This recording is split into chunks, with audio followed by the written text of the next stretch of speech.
నమస్కారం, డెన్నిస్కు స్వాగతం. ఈనాటి ముఖ్యాంశాలు. కావలిలో వైఎస్ జగన్మోహన్ రెడ్డి ఎన్నికల బహిరంగ సభ.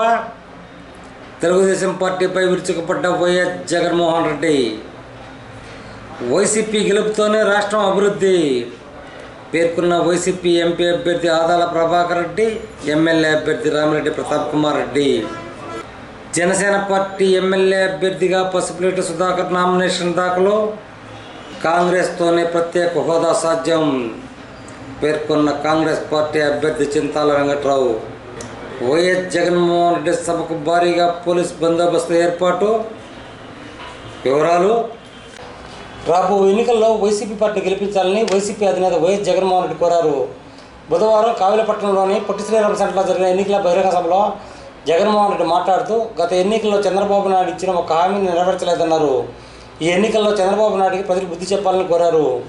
ఈ సభలో కావలి ఎమ్మెల్యే రామిరెడ్డి ప్రతాప్ కుమార్ రెడ్డి, ఎంపీ అభ్యర్థులు ఆదాల ప్రభాకర్ రెడ్డి, బల్లి దుర్గాప్రసాద్, మాజీ ఎమ్మెల్యే చంద్రశేఖర్ రెడ్డి తదితరులు పాల్గొన్నారు.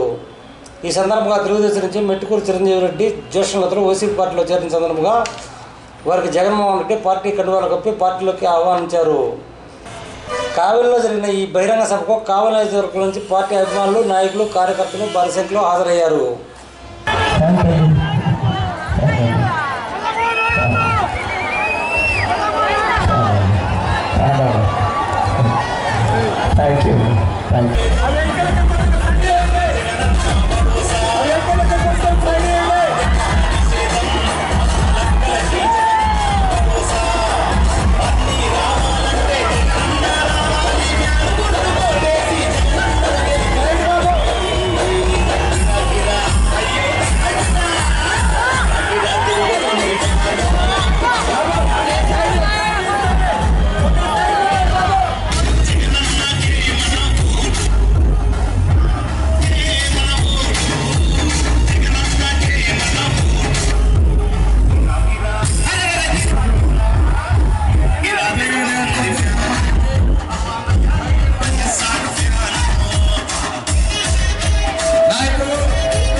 రోజుకు 100 సార్లు జగన్ పేరే చెప్తా ఉన్నాడు.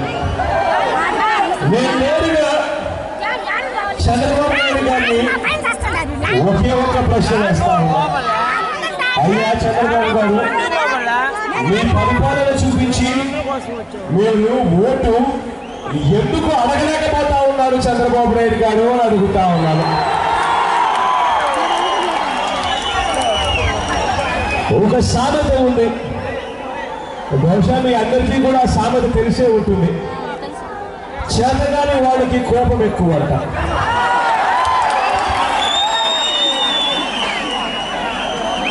పని చేయలేని వాడికి ఆకలి ఎక్కువ అంట. చంద్రబాబు నాయుడు గారి పరిస్థితి కూడా నిజంగా అలాగే ఉంది. ఆయన కొడుకు 5 సంవత్సరాలుగా రాష్ట్రాన్ని అడ్డగోలుగా దోచేశారు. చేయని అన్యాయం లేదు, చేయని మోసం లేదు, ఎప్పుడూ లేనంతగా దుష్ట పాలన సాగిస్తా ఉన్నారు. వీరి పరిపాలన గురించి ఏ టీవీ ఛానళ్లలో కూడా చర్చ జరగకుండా టీవీ ఛానళ్లను, పేపర్లను కూడా మేనేజ్ చేసేసారు. మేనేజ్ చేసి రోజు ఏం కనిపిస్తా ఉంది టీవీలలో, గత 10 రోజులుగా ఏం కనిపిస్తా ఉంది, రోజు అధికారంలో లేని వారి గురించి, మమ్మల్ని గురించి రోజు విమర్శిస్తూనే వాళ్ళ టీవీ డిబేట్లు జరుగుతూ ఉంటాయి. మీరంతా కూడా గమనించాలి ఈ పాయింట్. ఎందుకంటే ఈరోజు యుద్ధం జరుగుతూ ఉన్నది ధర్మానికి అధర్మానికి మధ్య. ఇవాళ యుద్ధం జరుగుతూ ఉంది కాబట్టి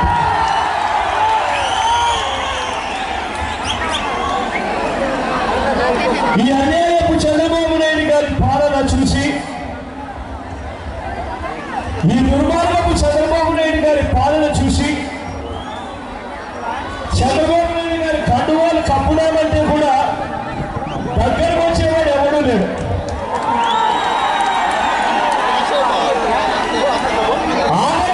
అంటూ గట్టిగా పట్టుకొని నిలబెట్టుకోకుండా కూడా ఎవరు కూడా నిలబడ్డం లేదు. ఎందుకు ఈ పరిస్థితి చంద్రబాబు నాయుడు గారికి ఎందుకు వచ్చింది అన్న సంగతి మనందరికీ కూడా తెలుసు. ఎందుకు ఈ పరిస్థితి చంద్రబాబు నాయుడు గారికి వచ్చింది అని కారణం 2014 ఎన్నికలప్పుడు మీ అందరికీ బాగా గుర్తుండే ఉంటుంది. 2014 ఎన్నికలప్పుడు చంద్రబాబు గారు ఏం చెప్పారు, 5 ఏళ్లుగా ఆయన ఏం చేశాడో అన్న సంగతి మనందరికీ కూడా బాగా తెలుసు.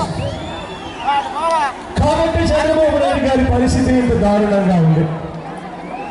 గత ఎన్నికల్లో చంద్రబాబు నాయుడు గారు మొత్తంగా 50 పేజీల వాగ్దానాలు చేశారు. ఇలా చంద్రబాబు నాయుడు గారు మంచి ఫోన్ ఇచ్చాడు. అవా ఇంటవా చంద్రబాబు నాయుడు గారి ఫోటో ఈ మాదిరిగానే పెట్టాడు. శిక్షగా నవ్వుతా ఉన్నాడు. ఈ మాదిరిగా ఫోటో పెట్టి ఇలా 50 పేజీల ఎన్నికల ప్రణాళిక మేనిఫెస్టో అని చెప్పి ఇలా 50 పేజీల బుక్ ఇచ్చాడు.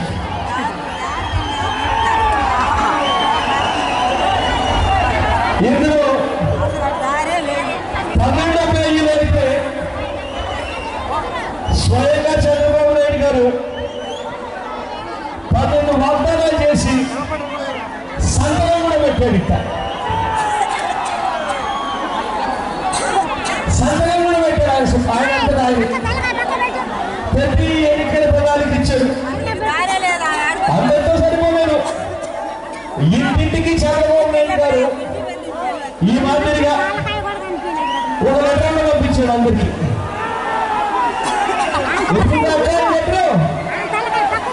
గుర్తుందావా? ఈ మాదిరిగా లెటర్ పంపించాడు. గుర్తుందావా? ఈ లెటర్ వచ్చింది గుర్తుందా? ప్రతి కార్యకర్త ఈ మాదిరిగా చంద్రబాబు నాయుడు గారు స్వయంగా సంతకం పెట్టాడమ్మా, సంతకం పెట్టి మీ దగ్గరికి పంపించాడమ్మా అని ఈ లేఖ కూడా తీసుకొచ్చాడు. తీసుకొచ్చిన తర్వాత ఈ ఎన్నికల ప్రణాళికలు దాదాపుగా 650 హామీలు చంద్రబాబు నాయుడు గారు హామీలు ఇచ్చాడు. ఈ చంద్రబాబు నాయుడు గారు ఇచ్చిన ఈ హామీలలో ఒక్కసారి చూస్తే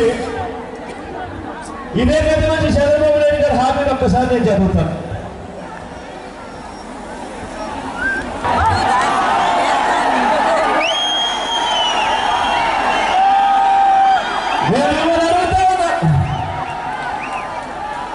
మేమున్నారని మాఫియా అయ్యాలని అడుగుతా. గట్టిగా 2 చేతులు పైకి ఇలా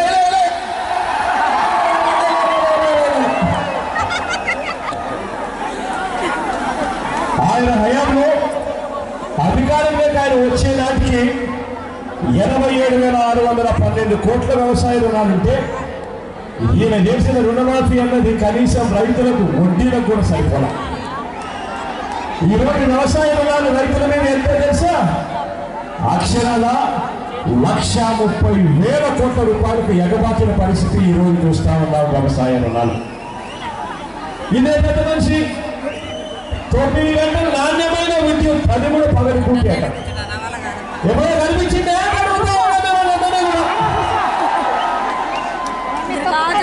తర్వాత డ్వాక్రా సంఘాలు, పొదుపు సంఘాలు అక్క చెల్లెమ్మలకు చంద్రబాబు నాయుడు గారు పొదుపు సంఘాలు అక్క చెల్లెమ్మలకు డ్వాక్రా సంఘాలు రుణాలు పూర్తిగా రద్దు చేస్తారు. అదే పొదుపు సంఘాలు రుణాలు మాఫీ అయ్యే. చంద్రబాబు నాయుడు గారు 5 ఏళ్ళు ఏం చేశాడు? ఇందులో ఒకటన్నా అమలు చేశారా? మీరే చెప్పండి అని అడుగుతా ఉన్నా. మిమ్మల్ని అందరినీ కూడా అడుగుతా ఉన్నా. ఈ పెద్ద మనిషి ఏం చేశాడో తెలుసా? ఈ మేనిఫెస్టో మాయం చేశాడు. ఈ మేనిఫెస్టో తన తెలుగుదేశం పార్టీ వెబ్సైట్ లో కనిపిస్తే ప్రజలు చంద్రబాబు నాయుడు గారిని కొడతారనే ఉద్దేశంతో ఇది కనపడకుండా మాయం చేశాడు. ఆయన వెబ్సైట్ లోకి వెళ్ళి 2014 మేనిఫెస్టో ఎక్కడుంది అని చెప్పి నొక్కండి బటను, ఎక్కడైనా ఇది కనిపిస్తే నాకు చెప్పండి. ఎన్నికల ప్రణాళిక అంటే, ఎన్నికల మేనిఫెస్టో అంటే గర్వంగా చెప్పుకునే విధంగా ఉండాలి. ఇదిగో నేను ఇది చెప్పినవన్నీ నేను చేశాను కాబట్టి నాకు మళ్ళీ ఓట్లేయండి అని చెప్పి అడిగే విధంగా ఉండాలి ఎన్నికల మేనిఫెస్టో. కానీ ఇవాళ చంద్రబాబు నాయుడు గారు ఆ పరిస్థితి లేదు.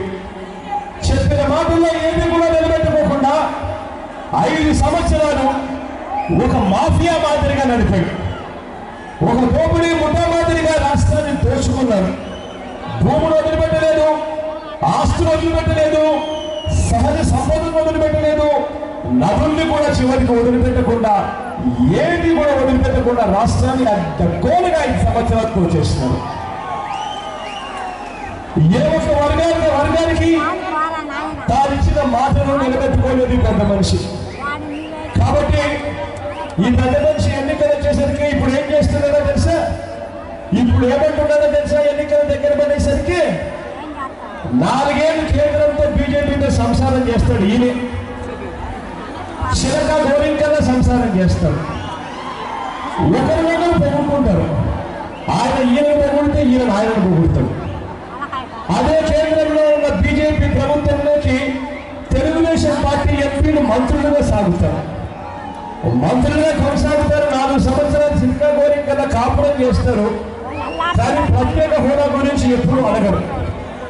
కానీ 5వ సంవత్సరం వచ్చేసరికి బీజేపీ మీద తానే పోరాడుతూ ఉన్నట్టుగా నల్లచోకా వేసుకుంటాడు, తన పోరాట దీక్షలు చేస్తాడు.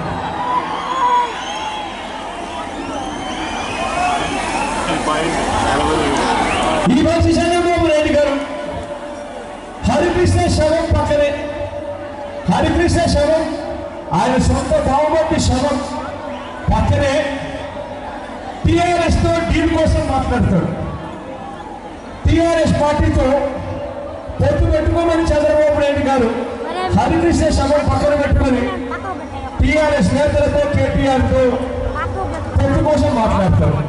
రాష్ట్రం అన్ని రంగాల్లో అభివృద్ధి చెందాలంటే వైసీపీ పార్టీకి ఓటు వేసి వైఎస్ జగన్మోహన్ రెడ్డి సీఎం చేయాలని నెల్లూరు ఎంపీ అభ్యర్థి ఆదాల ప్రభాకర్ రెడ్డి, ఎమ్మెల్యే అభ్యర్థి రామిరెడ్డి ప్రతాప్ కుమార్ రెడ్డి పేర్కొన్నారు. బుధవారం వైఎస్ జగన్మోహన్ రెడ్డి పాల్గొన్న బహిరంగ సభలో వారు మాట్లాడుతూ తెలుగుదేశం పార్టీకి పరాభవం తప్పదని హెచ్చరించారు.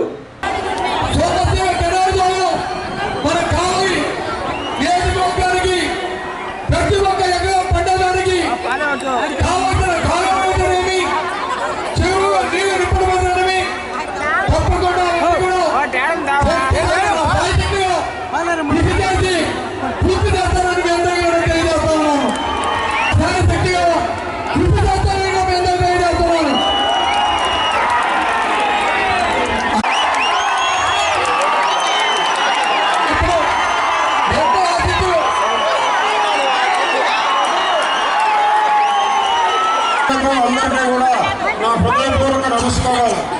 మిమ్మల్ని అందరినీ చూస్తూ ఉంటే ఈరోజు నెల్లూరు జిల్లాలో 10కి 10 సీట్లు, 2 ఎంపీ సీట్లు మనం గెలవబోతూ ఉన్నాం. దీంట్లో ఎలాంటి అనుమానం లేదు. నేను గత 25 సంవత్సరాలుగా అనేక సభలను చూశాను.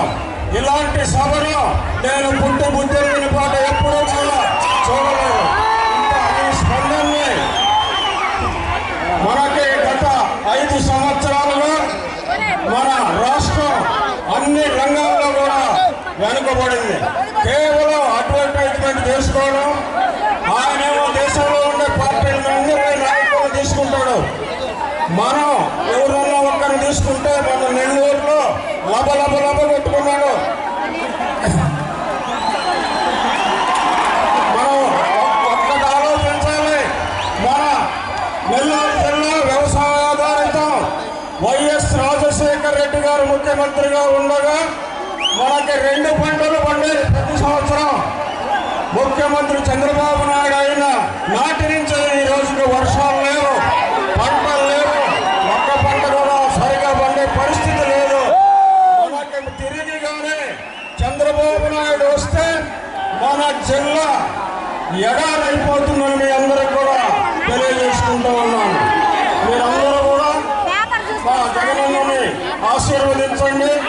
ఆయన్ని ముఖ్యమంత్రి కావాలి. 175కి 175 సీట్లు అసెంబ్లీ సీట్లు గెలవాలి. 25 పార్లమెంట్ సీట్లు. కావలి జనసేన పార్టీ అభ్యర్థి పసుపులేటి సుధాకర్ బుధవారం తొలి నామినేషన్ దాఖలు చేశారు.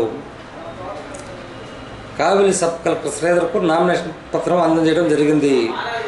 బుధవారం పార్టీ కార్యాలయం నుంచి ర్యాలీగా బయలుదేరి కావలి సబ్ కలెక్టర్ కార్యాలయం వరకు పసుపులేటి సుధాకర్ రావడం జరిగింది. అనంతరం పోలీసులు 5 మందికి మాత్రమే పసుపులేటితో అనుమతించారు. కావలి డీఎస్పీ ఆధ్వర్యంలో పోలీసు బందోబస్తు ఏర్పాటు చేశారు.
కాంగ్రెస్ పార్టీతోనే రాష్ట్రానికి ప్రత్యేక హోదా సాధ్యమని కావలి కాంగ్రెస్ పార్టీ అభ్యర్థి చింతాల వెంకట్రావు తెలిపారు.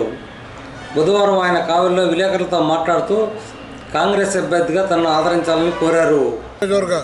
ఓటర్ మహాశైలందరికీ కూడా నా ప్రత్యేక విన్నపం ఏంటంటే అఖిల భారత జాతీయ కాంగ్రెస్ తరఫున నాకు 2014లో అవకాశం ఇచ్చినప్పటికి కూడా ఇప్పుడు మళ్ళీ 2019లో మళ్ళీ నన్ను అభ్యర్థిగా ఎంపిక చేయడం నిజంగా ఆనందంగా ఉంది. కాంగ్రెస్ పార్టీకి గతంలో యానాది రెడ్డి గారి హయాంలో నేను చేసిన సేవలు అయితేనేమి, తర్వాత యానాది రెడ్డి గారు తర్వాత చేసిన సేవలు అయితేనేమి పార్టీ గుర్తించి నా అభ్యర్థిత్వాన్ని ఖరారు చేసింది. నేను ఈరోజు ఆర్డీఓ సబ్ కలెక్టర్ గారి ఆఫీసులో నామినేషన్ ఫారం తీసుకుందానికి వచ్చాను. నేను రేపు శుక్రవారం ఉదయం 11 గంటలకి నామినేషన్ వేయడానికి సిద్ధమవుతున్నాను. కాంగ్రెస్ పార్టీ తరఫున వేస్తున్నాను. కాబట్టి ఓటర్ మహాశైలందరూ కూడా ప్రత్యేక హోదా ఇస్తానని ఆ ఫైల్ మీద మొదటి సంతకం పెడతానని చెప్పిన రాహుల్ గాంధీ గారు బలపరిచిన అభ్యర్థిగా నేను మీ ముందుకు వస్తున్నాను. కాబట్టి మన బిడ్డల తరాలు బాగుండాలంటే కాంగ్రెస్ పార్టీ అధికారంలోకి వస్తేనే ప్రత్యేక హోదా ఫైల్ మీద మొదటి సంతకం పెట్టడం జరుగుతుంది. విభజన హామీలన్నీ కూడా అమలు జరుపుతామని హామీ కూడా ఇస్తున్నారు. కాబట్టి మన అభివృద్ధి కోసం, మన జీవితాలు బాగుపడే దానికోసంగా కాంగ్రెస్ పార్టీని బలపరుస్తూ పార్లమెంట్ అభ్యర్థిగా చేవూరు దేవకుమార్ రెడ్డి గారిని, అసెంబ్లీ అభ్యర్థిగా చింతాల వెంకట్రావు అనే నన్ను బలపరిచి కాంగ్రెస్ పార్టీకి ఘన విజయం చేకూరుస్తారని ఆశిస్తున్నాను. వైసీపీ అధినేత వైఎస్ జగన్మోహన్ రెడ్డి ఎన్నికల సభలో పాల్గొనేందుకు కావలికి వచ్చిన సందర్భంగా ఎటువంటి సమస్యలు తలెత్తకుండా భారీగా పోలీసు బందోబస్తు ఏర్పాటు చేశారు. 2 ఏఎస్పీలు, 4 డీఎస్పీలు, 10 మంది సీఐలు, 16 మంది ఎస్ఐలు, బాంబ్ స్క్వాడ్తో పాటు 300 మంది పోలీసు సిబ్బంది బందోబస్తులో పాల్గొన్నారు.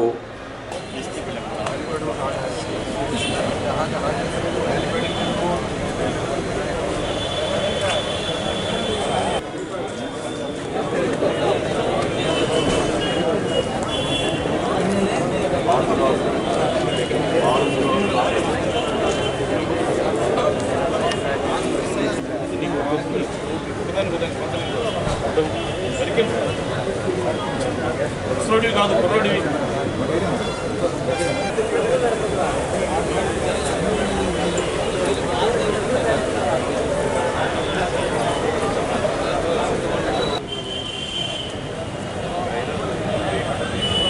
ఎంతమంది మొత్తం 14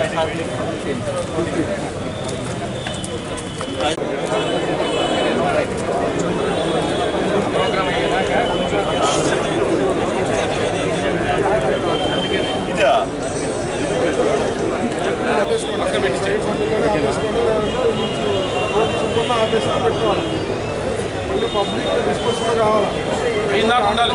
పాయింట్ మళ్ళీ వెళ్ళిపోతుంది తొందరపడి పబ్లిక్ వెళ్ళిపోయిందా ఉండాలి.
రోడ్డు చెకింగ్ టీమ్ ఒకటి ఆరు దొరుకుతుంది సార్ వెయిటింగ్స్ కూడా వెయిటింగ్ మొత్తం 3 టీమ్స్ వచ్చాయి వెయిటింగ్స్ టోటల్గా